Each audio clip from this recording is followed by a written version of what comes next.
right, I am here with Amanda Frederick for round 2, and we're going to talk about some really interesting things. We were just riffing on internal family systems therapy, IFS, also known as parts work, and the implications of that, and how that starts to relate to this topic I've discussed a little bit on the podcast, which is the imaginal, depth psychology, and archetypal expressions. And yeah, we're just going to see where it flows. So again, I'm joined here with Amanda Frederick. She is apparently 80% alien. Breaking news. Don't tell anybody, though. I think everybody knows. Okay, cool. Well, everyone knows she's 80% alien, but if you didn't know, now you know. And she's also a somatic coach, among other things. And obviously, I'm a psychotherapist. I also do coaching. And I found internal family systems therapy, aka IFS, to be, in my opinion, the most effective style of psychotherapy. Easily.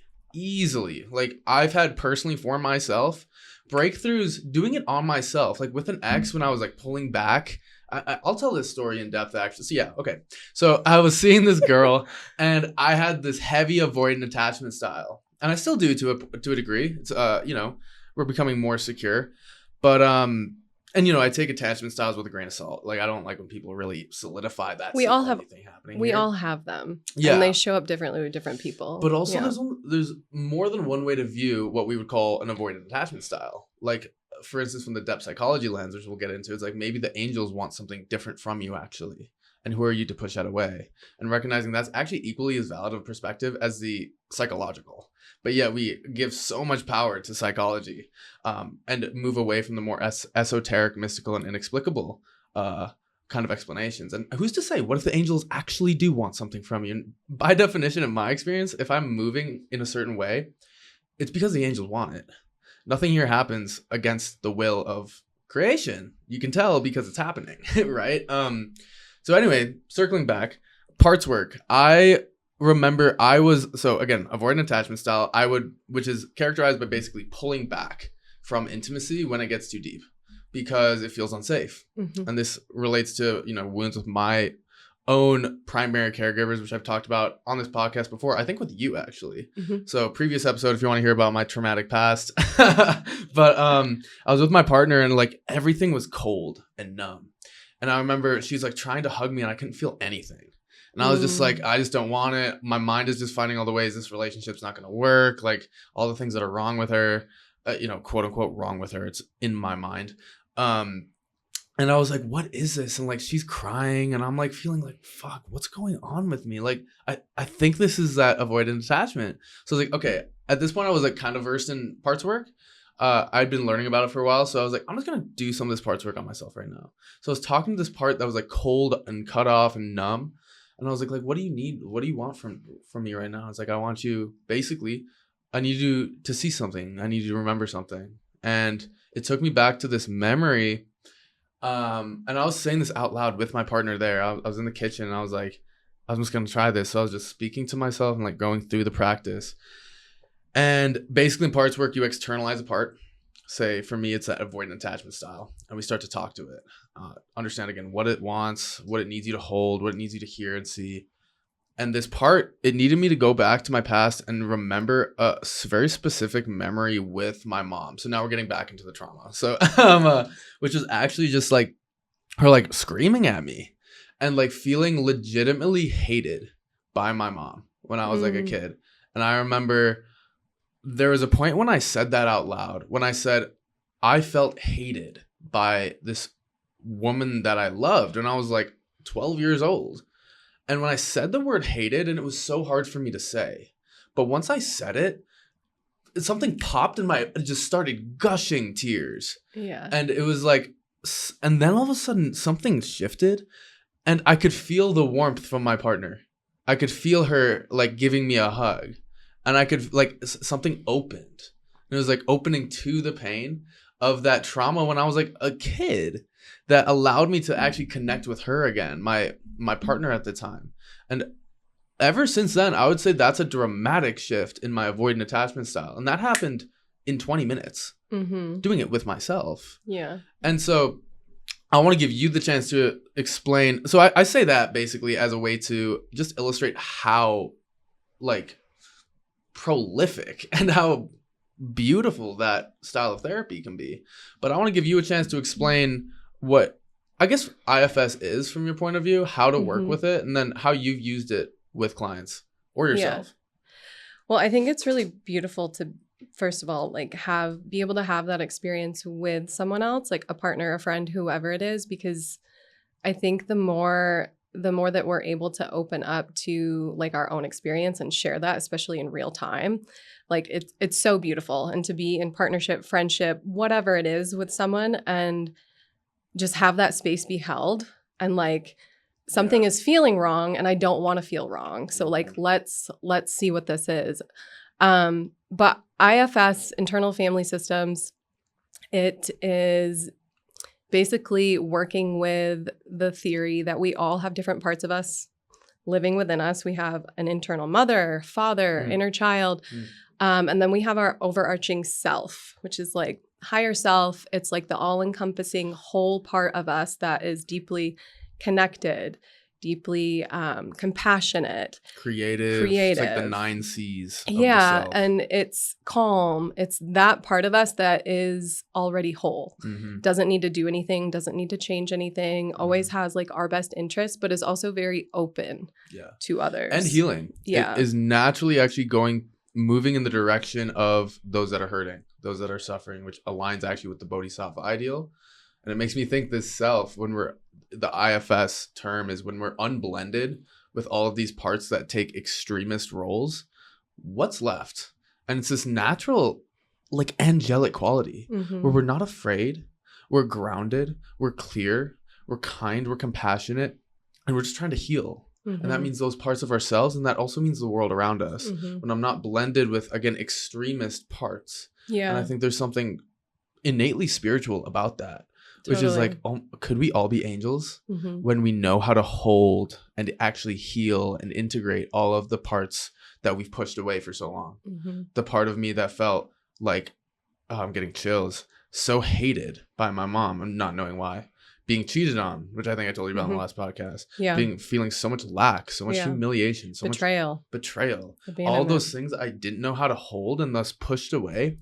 That is how I fragmented my being. And all of a sudden, through time and space, I'm not whole. And then all of a sudden, it's this work to understand first what I need to heal, but also the protector parts. And so that's a big part of IFS, recognizing there's 2 primary classes of parts. There are what's called protectors. And these protectors come online to protect what's called the exiles. So protectors and exiles. The exiles are the core wounds, the betrayal, the hurt, the feeling of lack, failure, whatever it is. It's any experience where we didn't have the skills or the tools to hold it at that time. And because it was basically too overwhelming for the being, we developed the protector parts. For instance, I feel like a failure and I don't know how to hold that experience, so I become a people pleaser. I become a workaholic. Or I become a heroin addict, or a workout addict. And whatever. Those are all just the protectors keeping you from feeling the experience of the exiled part. Exactly. And from feeling the experience with the exiled part, and by default, also like connecting with it and healing it. Because we think we're going to only be that and be frozen in it. Yeah. And that's the myth. Yeah. People get scared. Oh, I'm going to be like this forever. And it's like, if we can open to that experience of being a failure. And I love the meditative lens. Like, just be curious. What actually is this? And for the feeling of a failure, it's like a sinking in my stomach. There's the stories in my mind. Maybe my throat's a little tight. And you just start to stay with that somatic experience. You're like, this is not that bad. What have I been running from? I've been running from the parts of myself that have been begging to be held. It's like a child screaming. And I'm like, I can't do it. It's like, what the fuck? If you have a baby and you're just like, the baby's crying, let me just lock him. Let's just throw him down the basement, lock the door, and like pray to God he stops crying. But we may have experienced that. So that may be like the belief that's running that protector. Like if we experienced a caregiver, if we experienced somebody super close to us, kind of take that mentality where we felt abandoned or we didn't feel safe enough to feel the emotions that were coming up, we developed that protector because it wasn't safe. And so now like parts work is really beautiful because we get to give ourselves that safety. Yeah. And unless we're in self energy, we can be running within a protector for like years. Like I look back and I'm like, I probably for a certain amount of time, probably for years, was in different parts of myself that were not self energy. Totally. Because the hard thing is when you're in one of those, you do not have a wide open experience. Like sometimes you don't know that you're in it. Exactly. Well said. We can, and just so people know, we can be operating from our protector parts basically 99% of the time. Actually. Totally. And I would say the majority of people are in that because of, again, the wounds that are present and that we actually haven't been cultivating the skill to be able to hold them with ourselves and also with community. And I know we want to talk about healing and community as well at some point, so we'll bookmark that. But none of it's wrong either. Exactly. Like, we're not talking we're right always or wrong. Building more parts. Yeah. Like you can heal all these parts and no matter what happens, we're going to move through life and we're going to create new parts. Exactly. And also, like, what is the ultimate goal? And because this really directly relates to depth psychology, where what does ultimate healing really look like? Like, quite literally, have we ever thought about what the goal of this path is? Where are we going? Like, is it heaven on earth? I'm just kind of chilling with God. Someone's playing the harp. Things are great. And like, I just have no suffering. Because Buddhism would say that's actually impossible. When there's life, when there's experience, you're going to suffer. You just are. And actually, depth psychology would say the reason for that is because the deepest parts of our being, the soul, craves the fertility of that darkness. And it's going to take you there no matter what. Even if you got millions in the bank, even if you've done work on yourself your whole life, there will be darkness. Because that's what allows the light to really hit, to be honest. We're living in the world of duality, of relative experience. So it's like we can't escape that. Gives you a like wider and deeper chance to really offer those parts of yourself more love too. Like if you don't go into the dark parts of yourself and that's also why, I mean, not everybody chooses the path of healing and transformation, right? Like if you are choosing that, like, I think it's a really good thing to come back to like, why am I doing this? Yep. You know, and for me, it's like to live a really meaningful life means that I'm fully expressed in the fullest range, which means I also need to have an intimate experience with all parts of myself. Yeah. And that's where it starts to become a little bit paradoxical for me. Because like for me, the ultimate healing came from not trying to wish I was some other way. Not trying to make the world be some other way. Not trying to wish, why am I so sad right now? Fuck, why can't I just heal myself? It's like, can I just actually sink my teeth into that and stop resisting it? And it also has the perception that healing needs to look a certain way. Right. That healing means I feel good. That healing means that, you know, I'm better now. Yeah. I'm healed. Yeah. And exactly. So shifting, I guess, the expectation with what healing looks like, what it means, and shifting away from this, I would say, unskillful image, this unskillful narrative. Like, what is the goal here? Like, quite literally, like, and recognizing also, is there some subtle ingrained resistance to pain, which is completely human, completely natural. But again, from the Buddhist lens, we need to recognize that it is our resistance to pain that is making it so painful. Like, you can never separate your experience of mental, spiritual, physical pain, even, from the way that you're relating to it. If I'm relating with, fuck, this sucks, I don't like this doesn't fit the story of my life, great, you have now flavored that experience. And now you're reaping the benefits. Or I would say you're reaping the torment. If you want to change your relationship and say, oh, this is okay, I feel like trash right now, and actually, that's okay. That's okay right now. And again, it might not make it feel better instantly, but working with that over time, it seems to actually radically change what appears in like to perception. Yeah. So again, I think I say that as recognizing and just challenging what are the ingrained cultural beliefs of the path of healing or even the spiritual path, and recognizing, could these just be imaginal stories that we're playing in our mind, that we created the path and then we walk it? And what is the path that we want to make? And for me, it always comes back to the poetry and the theater really that I experience when I learn about depth psychology, which is, again, we are archetypes. We are purely imaginal beings. The world actually is purely imaginal. You can never separate the world you're experiencing, even in your body, like from the stories that are operating. And at that point, wait, this is my imagination. I'm walking through imagination right now. Right now, sitting with you. It's an imagined experience of the studio, you to the producing, Amanda in front of me, this dude, Duff Daddy, whoever the fuck that is, who's speaking right now. Like, that's an imagined experience. Yeah. And we can make it anything we want. So that's the powerful part. That we can make it anything we want. We can make it anything we want. And so that's why with Buddhism, I talk about emptiness a lot. And I don't love that word because emptiness gives such like a cold, nihilistic kind of flavor to a lot of people. But really the grasp of emptiness is the ultimate permission slip. It's the skeleton key that opens the mind and gives you the permission to not just try on a different perception of yourself, a different story of who you are, but to recognize there never has been and never will be a really real you that has ever existed beyond your mind creating the sense of self. And at that point, I recognize, oh, there's never, again, been a solid me here. So let me dance and play in the infinite waters, and I mean infinite waters of the imaginal, and try on any story and see how they feel. And they don't just hit you in the mind. Yes, for me, they start like with thoughts, stories, but they sink after a while. They sink into your bones. Yeah. And that's when you're literally not just shifting your stories, you're shifting the world that you're living in. You're shifting this thing that you're inhabiting right now. And I will tell you, like, it affects your energy body. Like the energy you feel when I inhabit a different story of like, I'm enough. I'm enough whether or not I get rejected by chicks, whether or not I have a shitty car or not, whether or not I make a bunch of money, I'm still enough. When I have that story, that imaginal story, I'm not afraid to, again, like spit game to chicks and get rejected. I'm not afraid to like shoot for stuff and fail because I'm still enough. And it changes like how you operate. So again, I wanted to say that these stories have an absolutely pragmatic application to life. Because again, the story that any sense of limitation in my mind, any sense of limitation, if that's present, we have to understand, or just maybe ask the question, is there a story here that's limiting me?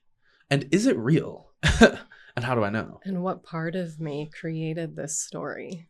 That's what I want to get into. Because again, it can be so deeply ingrained and we don't know how to undo the stories, right? So I think it's one thing too to, you know, affirmations, telling yourself that you're enough, telling yourself, I'm confident.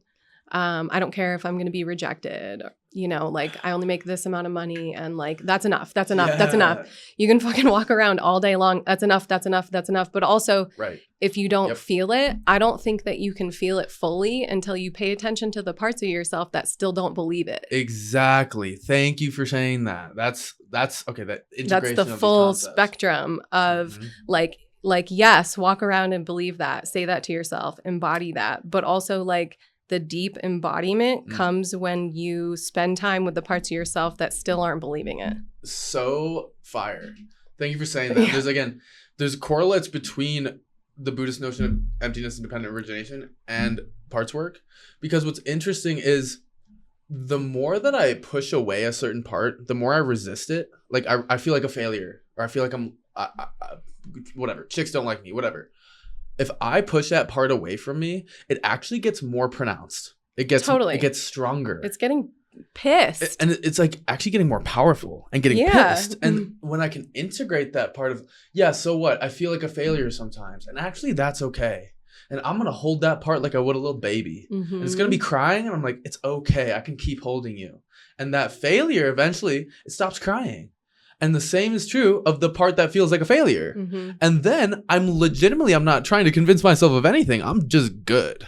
Totally. Because I'm integrated. Totally. And it's and we think it's like these other things that we want. Like we need someone to give us validation or approval so that we know that we're enough and then we will be enough. And we like these parts start to run us and we start to do things in order to get what we want, but what we actually want is something from ourselves. Always. I made a post on this and I love it. And I do. Sometimes I make posts, I'm like, that's a banger. But it was like, what if it's actually based on a book, an IFS book, which is You're the One You've Been Looking For. I don't know if you've heard that book. But Like, what if you have been the one that you've been looking for this whole time? We always are. Right. That's Like, what I'm saying. It's like, but we just get so confused and we doubt that, because how could that be true? How could I have everything within me that I need? Exactly. I wonder why it is. Maybe I think some people, or we just unconscious, and I think unconsciously don't think we can hold those parts of ourselves. We're not even like, it's not even conscious. Because if no one else did, if we hadn't experienced that when we were younger, why, Right. like, how could that be the medicine now? But then you see another person you have an attraction towards, and even though I hate myself, for some fucking reason, they seem to love me. And then it's like, then we think, oh, they have my medicine. Please give it to me. I need you. And if you leave me, that means I'm back to hating myself. I will be complete. Please complete me. And that's the thing. We can give ourselves that love now by understanding what needs our attention. Where are the babies crying? Who needs to be held? Like, where? Yeah. Literally. No, totally. And totally. And when we can do that with ourselves, and we can really come back to that radical integration where I don't need somebody else's love in the same way that I thought I did, at least. Yes, I think obviously human to human connection is one of the most beautifully transformative and poetic parts of experience. Duh. But there's a difference between that and the clinging and the grasping and the suffering that needing gets associated in order to feel okay. Right. And that's the thing. You're the one you've been looking for. We are the ones we've been looking for. I think it always starts with the self. That's why I think parts work is so important. I mean, ongoing too, but I think that's always like the main, like, primary way to start healing yourself is, I think, parts work and giving yourself all of the things that you needed. And then it's like next level, because of course we need people to hold us within that as well. Like especially if we've had different traumas or things that have happened in relationship, oftentimes those also need to be healed within relationship too. Totally. So I think you get to a point where it feels like you've done so much work on yourself. You have all of these parts that are feeling integrated. And then you kind of get to start again in relationship. And you get to kind of work with those parts again, because they'll come up again. Yeah. When you're with someone. And that's the thing. That's what I found. Because I went on this whole big spiritual quest for years, like traveling around to Asia and Zen centers, and really thought I figured a lot out. And then I got into a deeply, like, one of the most passionate relationships I've ever been in. I was just fucked from the start. Oh yeah, that's when the work restarts. And I was like, wait, I'm back to being 12 years old right now. What the fuck is going on? I thought I figured Let's just stay single, because like I'm good when I'm single. Yeah, exactly. And then the avoidance comes out of me, because I'm like, dude, I don't know if I can do this. It's so intense. And I mean, it's a different ball game when you're working with another person, obviously, because you also have to be concerned about, like, their well-being. You know what I mean? Totally. About their well-being, and they obviously have the same concern. And and they have all of their own parts too. Yeah, exactly. So it's more complex in some ways, but it's, again, can we ultimately learn the skill of vulnerability? And that's actually what made that relationship fail, was my inability to be vulnerable with her. And in my experience now, looking back, it's my own inability to be vulnerable with myself. Yeah. About the parts where I felt weak. I still felt less than, because of that betrayal, that humiliation, that sense of lack I got when I got cheated on multiple times in high school. I just had those deeply wounded parts that I, at that point, didn't know how to hold. And because of that, when my partner would act in a way that made me feel uncomfortable, I didn't feel comfortable, like, telling her that I felt uncomfortable. Yeah. And because of that, it just turned into this resentment and festering, and be like, I can't do this. She's not the one, and I'm just going to look elsewhere. And it just caused the relationship to implode. And I see that now as, again, my own inability to be vulnerable, not just with her, but fundamentally with the parts in myself that were begging to be held. Yeah. And I was like, no, look away. And There's also, like, a really beautiful thing with timing too, because, I look back to, and, like, there's so many times where, like, I had the same thing, where it's like, it's so easy to blame the other person, or to blame the relationship, or to label it as toxic, which it always takes. Toxic relationships take two people. Yep. So, like, if they were toxic, I was toxic too. Yeah, 100%. Yep. But I also think, like, I learned through those relationships, and, like, the parts of me that I wasn't ready to be vulnerable yet with just didn't have enough safety, didn't have enough practice. And maybe the other person that I was with, maybe they really couldn't hold me. Yeah. Or maybe they could, and I just wasn't ready. Yeah. And that's the thing. We got to move away from blame. I think blame is just, it's like, who cares? we can blame like two people in those relationships, but we can blame the circumstances. And also, if I'm blaming another person, like, what am I blaming? Am I blaming their conditioning, or am I blaming the way that their dad treated them, or the way that his dad treated him? Or am I blaming the fact that the culture is all fucked and wounded? Where am I pointing the finger? Because if I just zoom out enough, I see how silly this whole blame game is. It's a lot easier to just ask yourself, what do I actually want? Yeah, what do I actually want? And can I express Do that I to want to be somebody? close? Am I really like open and available to the type of intimacy that I desire? Like, Yeah. or And- what else am I choosing? And then, I didn't think we were going to get into this, but what if you want multiple things? What if I want to be with my girlfriend, but also there's this other like girl that I always have connected with, and like, I don't know, like I really kind of see what happens with her. Then what? What do you do? You first of all have that conversation with your girlfriend. For sure. That's Because that's also step not one. wrong. Yeah. Exactly. I mean, certain relationships, that would be a scorch the earth kind of relationship. I The think. majority of relationships, Yeah. that is the scorch the earth type of relationship. Because also I mean, how our do you bring culture. that up? How do you bring that up? Like, hey, you're great and all, but like, shorty at the gym is like, I don't No, know. Like, it's not. It's not. It depends on where you're at in the relationship with the partner that you're with, though. Like, if you already know that's outside of the agreements that you have, this is why I always think it's really important to like entering into a relationship. Like, what are you committing to? If it's a committed relationship, what are you committing to? What are the agreements of the relationship? Because Totally.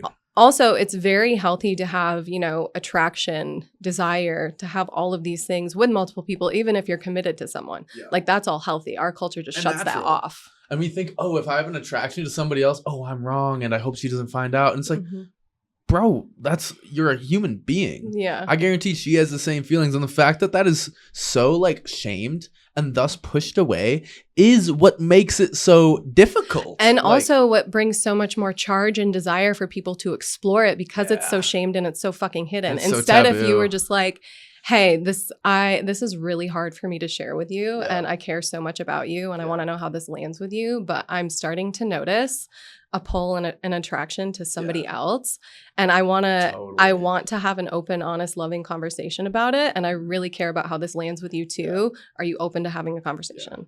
Totally. And like, I was even hearing you say that, just feeling into how that would feel for me. And it's like heartbreaking, right? Depending on the expectation you why? have. Exactly. So for me, it's like depending on the expectation you have for the relationship. And I think in the current waters we're swimming in, our expectations for what a relationship would look like are conditioned by religion and culture, obviously. So the status quo being a deeply committed, lifelong monogamous relationship. And I would just ask, is that actually like fundamentally the way? Is that actually fundamentally healthy? And let's look at, I don't know, the divorce rate. So what do I do? If I'm with somebody, do I just bang my head against the wall and hope it starts working? Do I do couples therapy forever? Let's just go do ayahuasca in the jungle and maybe that'll fix it. Or do you follow, again, what I would call the will of the angels, where they're like, hey, how about you follow your heart? And how about you speak your truth? And don't be a little bitch about it. Yeah, Like, there's so much in that too. Because I think monogamy too is really pushed for capitalism. Like, Yeah. I think that's the main thing within it. I would say patriarchy, actually. Oh, 1,000%. I would say that 1,000%. the monogamy like sort of claim is actually rooted in, again, fear and clinging. And I will say this, and I know it will rub people the wrong way, but I had a teacher say this, a Dharma teacher actually, talking about monogamous relationships, just ask the question, how much of what we are calling love for another person is actually clinging? And when we say clinging in the Buddhist sense, we're saying suffering. It's actually pain and suffering that's caused me, please don't leave, I need you, or else I can't hold myself. How much of what we're calling love is actually clinging in disguise? And we don't want to accept that. And actually, we're trapping ourselves in this, the word that came to me, and I'm being a kind of a dick right now, but it's like this like beta mentality where I just like, I'll just accept, I'll just like accept less than. I'll just, let me push away, again, what I call the messages from God, the feelings in your body. There's nothing wrong with them. Can we learn how to have difficult conversations? That's the thing. Like, I think that all of this can be explored in a really healthy way. But first of all, none of us were taught how to do relationship, period. Monogamous or not. Yeah, and so facts.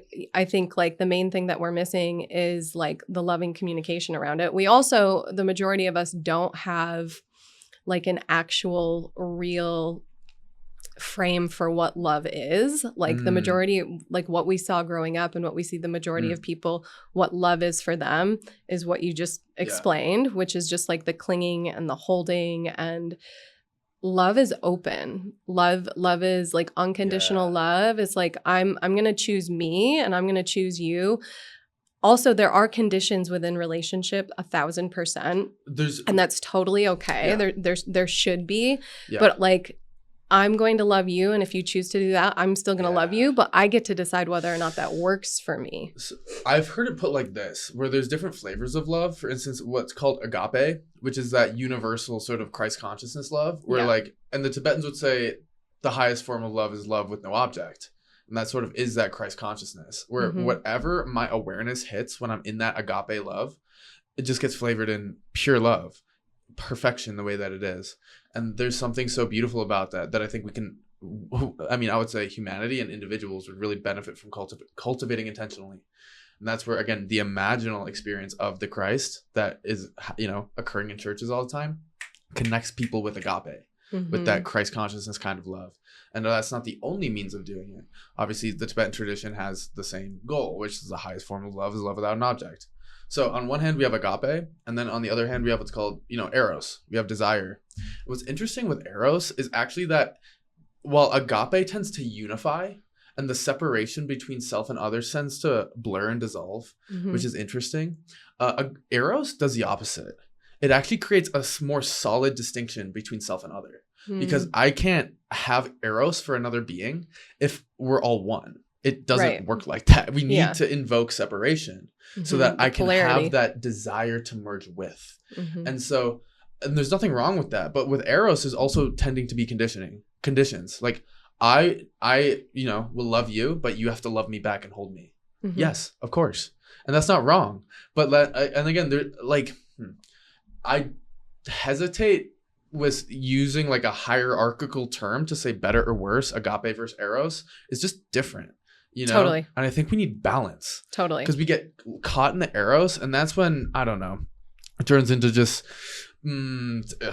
like demonic style, like clubbing. It's just very culture. Primal. Yeah, very primal. Exactly. Yeah. Nothing inherently wrong with that. No, but it just can't be it. It's is not that what the only. Want, you know? And then I think too much agape, you end up like Christ, which I mean sounds kind of sick, to be honest, for sure. But like, I don't think. Well, I was gonna say I don't think that's realistic. I think people can actually start to inhabit much more agape and start to live much more like Christ. Can we have an embodied way of doing that where it fuses both? Ooh, so fusing eros with agape. Like, can we have an embodied way of being love? Sort of like an overlap of both of them. Yeah, where we have like that universal love energy that pours out of us and into us, but we can also move with our eros. I think so. And I see that in like the polyamorous dynamics, or if you've ever had like, you know, sex with more than one person, like you're at one point you're connecting with one person at a time. You know what I mean? But you're in this shared field. You know what I mean? Where you have to kind of have that, not concern, like you're just aware of like everybody there. So it's like, and you want everybody to have a good time. If someone's not having a good time, you're not having a good time. Let's just put it like that. So it's like you have that more wide gaze, but you also still have that erotic connection with one person that is conditional. You know what I mean? If I'm giving somebody my attention, especially in a sexual experience, I want them to give me their attention back. If they don't, I'm like, what the fuck is up? Like, you know what I mean? And I don't think that's wrong. You know what I mean? No, not at all. And again, moving away from that objective kind of right and wrong and understanding there's pros and cons. There's also so many other kinds of love too. Like there's obviously romantic. Yeah. There's, you know, platonic friendships. Exactly. Loving dogs, you know? Yeah. Loving the natural world. You know, I think there's so many flavors of love that we can start to tap into. Starting and like to work with in really interestingly transformative ways. Like what happens when we can love the darkness too. And I think applying that agape even to darkness. It's like, how would Christ relate to depression or to the evil in the world? Like quite literally, how do you think Christ would relate to that? And recognizing we're all, you know, children of God from that lens. And, you know, let he who is without sin cast the first stone. And let's see where they at.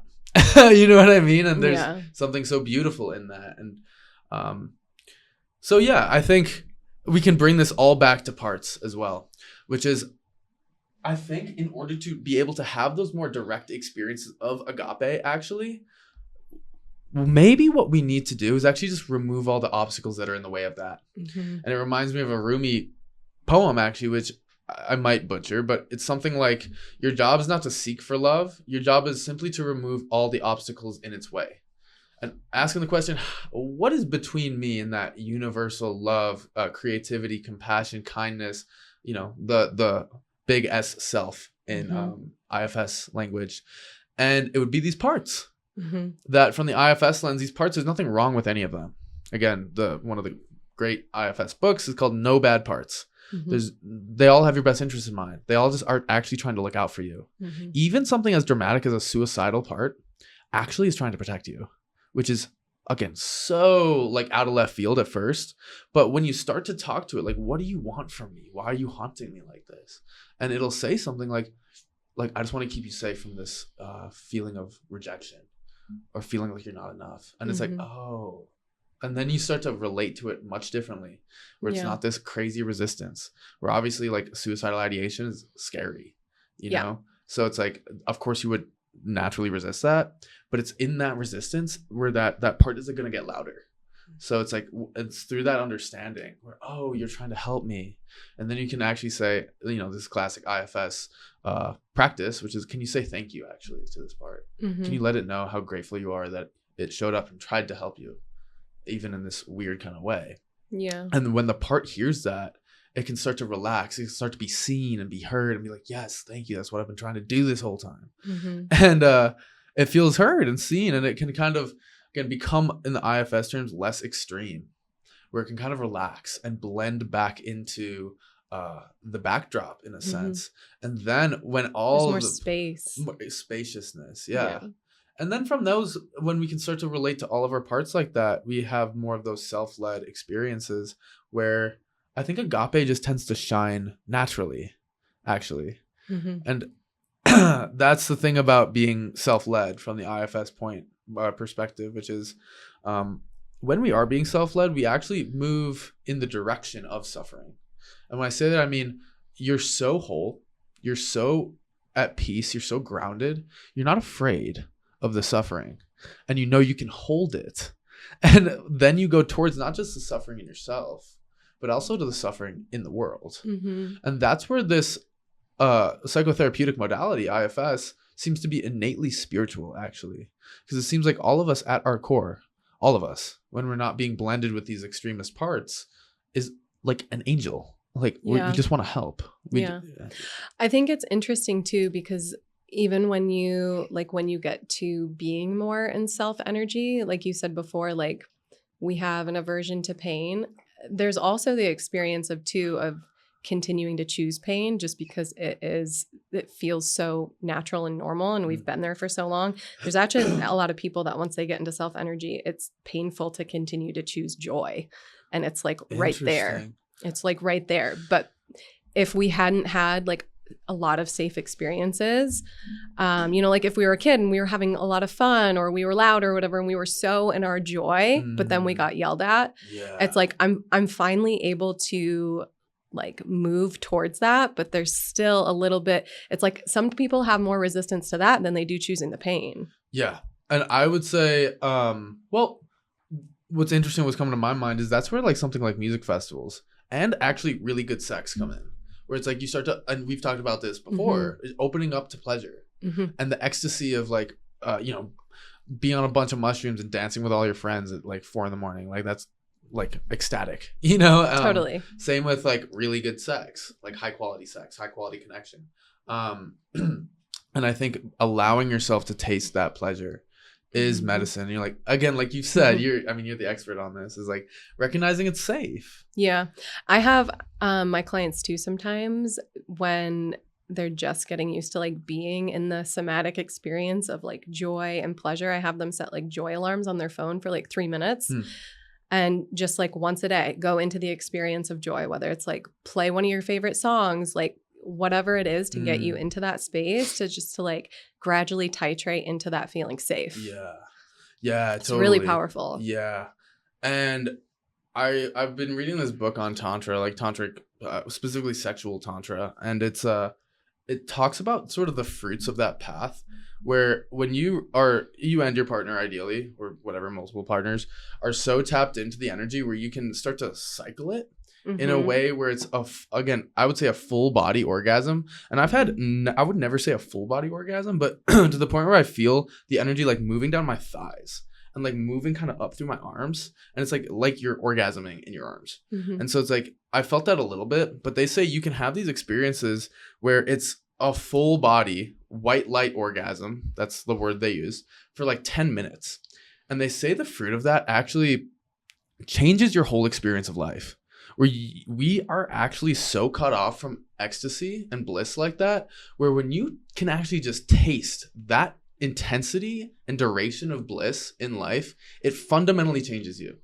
And you do that, again, what a skill to have. And I think it's such a shame that that's not in our culture. Like, maybe, again, leaning into more of that bliss, that ecstasy is the healing that we need. And so many people, like, we get stuck in, no, I need to put my nose to the grindstone. I need to worry more about the end of the world and the fact that everyone's going to die. And it's like, what if you just need to bliss out?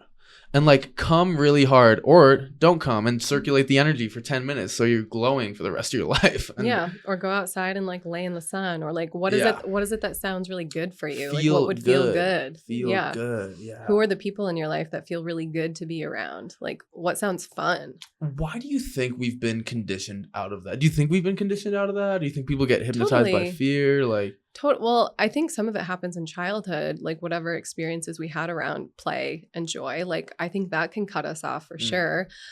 So trauma, but I also think like we're not productive if we're just having fun. Like we're not productive, even though it's like the most productive energy to be in. Like it opens you up so much to creativity. Of course. Like if you think about like spending a couple of hours doing like the funnest shit you can imagine, like what energy are you in after? Like, are you ready to get shit done? Exactly. Likely. That's why somewhere like Google has like a rock climbing gym in their office. You can see it from 30th, you know? And it's there's a reason for that, because it's like you're opening up that creative energy. I think we're starting to be more open to it, just like things like that are existing. Like people are starting to realize, oh, like if my employees are super happy, not only are they going to stay here, but they're going to be more productive. Exactly. And we get stuck in this utilitarian kind of framework. We get no protector.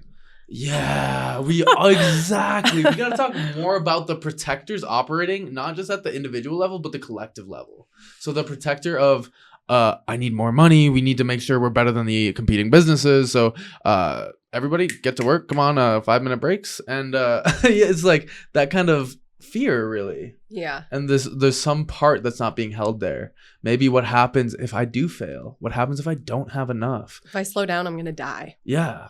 And that's the thing too. So I remember, actually this is a little too personal to share, so I'm not going to share it. But a lot of people Good catch. Yeah. Sometimes it's like that. But a lot of people do get caught in this expectation of what happens if I don't have enough. What happens if I lose my job and then I'm homeless and then I'm going to be a heroin addict and then I'm going to die on the street? And the question for me has always been like, literally, so what? Like, okay, yes, it hurts. So what? Quite literally recognize, for me, it's only as bad as you make it. Like, I love camping. If it's really cold and painful, great, I'll reassess.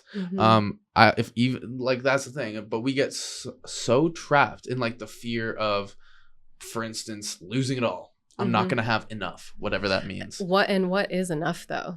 Like what is enough for you? I think that there's a lot of people that get stuck in that, like if they're wanting to try something out like with a different career, and they're like, oh, I need to have a certain amount of money before I switch. And it's like, okay, but like what amount? Like what amount would make you feel safe enough switching? And exactly. So this is where I think people don't actually spend enough time with thinking about that, which is, I think, directly linked to the speed of our culture, where everyone's moving so fast. We don't even know what's going on in our minds. And that's the crazy thing about meditation. Like when I was hella depressed. That's why people have such an aversion to it, because once you slow down, there's so fucking much. And and again, all the meditation teachers are like, that's step one, is you realize, oh, my mind is fucked. And that people think I'm doing this wrong. It's like, no, you're doing this right. Yeah. You finally get to see how fucked it really is. Yeah. And then once you see how fucked it really is, then you can keep coming back to the breath. Focus on the loving kindness practices or the noting, whatever your meditation practice is. And eventually the mind really does slow down. Mm-hmm. And what's trippy for me, I mean, this relates to a lot of what I teach, which is in order to get the mind to slow down, you actually have to completely allow it to be as it is. It's sort of like a dog that got off the leash and now it's like running through the forest and I'm chasing this fucking thing through the woods. And then I just stop and give up and the dog just runs up to you. And the mind is kind of like that. Yeah. And it's so interesting. When I first started meditating, again, my mind was fucked naturally, because I was moving a million miles an hour since I was 0 years old, basically. And yeah, I never really believed this, but I heard it in a book, which was, you know, after a while, you can literally just tell your mind to turn off. And I was like, I don't believe it. I just don't believe it. And then, you know, I've been meditating daily for like 6 years now, and I've done many retreats. So, you know, I have quite a bit of experience, but it was probably within the first 3 years where I actually realized I just had that skill. I can just actually completely turn off the mind. And actually, what do I do then? I inhabit the body. And with meditation, especially for me, retreats, sitting with all of the painful stories I had about myself, the fear of death, the lack that I felt in my life, all of the pain and the trauma, sitting with it. And, you know, with meditation, it's just straight back. A lot of it's the posture. And you're just not shielding your heart, which we habitually hunch over and actually try to shield, protect the heart. Here, I'm not shielding anything. There's something like fearless and really courageous there, where what's coming through can be held. And that's relates directly to the IFS practice, is holding all of that, holding that fear of death, the lack I feel, the regret, the shame, the humiliation, whatever it is, holding it. And that's the purification process. Through the holding, the relationship shifts. And then what I'm experiencing also by default shifts, where it's like the humiliation is actually, yes, it's, you know, I feel humiliated, but also there's on top of that, my own resistance to that experience. Yeah. So when I learn how to just hold it, it all starts to fade. And yeah, so I think meditation being one of the probably oldest ways to start holding all of our parts. And I don't think they would have ever called it that. But from the IFS lens, that's what's happening. Totally. Is these things are, the way I phrase it in a very like mythical Christian mythopoetic sense, is like we're like, this is a story that I've inhabited. We didn't get to talk about depth psychology too much, but the imaginal experience of being something like an archangel, actually. And the demons, like, you know, Archangel Michael slaying the dragon, right? Slaying the demons. And when the demons show themselves, they come up, that fear, that lack, that uncertainty, that aggression, that anger. Great, they're there. Now we can kill them. And how do you kill them? It's interestingly with love. And it's like you get to play that archangel through meditation or parts work, where the demons can come up, kill those motherfuckers with love, transform them from demons to angels. I think the other part of parts work, so like meditation is a very masculine practice, right? You're like emptying, you're becoming more what you are, consciousness. Yeah. And then like with parts work, the really cool thing, like the feminine way within parts work, is the expression of the parts, the expression of the energy, giving a space for whatever part to say, feel, letting it out. So I think it's important to have both. And I agree. Oftentimes we likely have resistance to both, but like noticing the thoughts, no thoughts are wrong. Can you just be with them long enough till maybe you release all thought? Yeah. But then also, what part of you is needing to be expressed? Can it feel safe enough for you to just allow it the space to express whatever it is? Yeah. And recognizing the value of both. Yep. And again, moving away from it, this way is objectively right, not that way. And we see that kind of polarity in so many things, like psychedelic culture versus, you know, meditative culture. For some reason, a lot of the times those two like groups of people don't blend. And I'm like, why? Isn't that interesting? Because I think it's like we cling to, the meditative path is the objective right way. And like, yeah, it is for some people. And some people are like, psychedelics all day. And for me, I'm like, both of them. Like, and what showed me that is just how fucked my mind was and how much I hated life. I think too with psychedelics, it's a really beautiful tool for a lot of people. Because, you know, it shuts a certain part of our brain off to where we're more open to certain experiences. And I think too, like, I also think plant medicine isn't for everyone. I think it's great to have both. And that's the thing. People can make the argument that meditation is, well, I would make the argument meditation is for everybody. Yeah. Sitting in silence is for everybody. Let's just put it like that. Maybe not though. Who knows? I'm not gonna make that claim. But again, moving away from those like kind of objective polarizations, opening up to the more nuanced kind of understanding of there's pros and cons. Mm-hmm. And I think there's something dramatically beneficial when we can start to blend and merge all of these things. Mm-hmm. Like, what about a psilocybin infused meditation / parts work retreat? Right. Sign me up. That shit would be fucking lit. That would be crazy. Or even like walking meditation. Like there's different ways to do everything. Like totally. find a way to do it that's accessible for you. Exactly. And like you said, so especially the style of meditation I do. So I have most of my experience in Zen meditation, like the Zen Center here in Boulder and like the Zen centers that I went to. Like it would be basically, sit down and stare at a wall for like an hour and a half in the morning. And you like, it's a very masculine thing to do for some reason. It's and sometimes I would take girls I was seeing, like, yeah, come to the Zen Center. Oh, I'd love to. And they would just not be about it. They'd be like, what the fuck are we doing? We're just sitting staring at a wall. And Great like, date. Yeah, exactly. Great date. Yeah. They didn't come back. No, yeah. No, I'm playing. They came back. But we had to talk about it. That's hilarious. Amanda, we are unfortunately almost at the end here because we got a hard cutoff right now, but another really dope conversation. Yeah, this was awesome. We only skimmed the surface on so many things, so I'm sure that you'll be on again sometime soon. I want to give you a chance if you want to plug any cool stuff that you're doing, anything that you're up to, your socials. Yeah, my Instagram, it's amanda.untamed. I'm not doing a ton right now. I'm taking like one more one-on-one client, and then I have a group program that I'm going to be rolling out probably the new year. Sweet. All right, well, thank you so much. Yeah, and thank you. Stay tuned for part 3 whenever that is.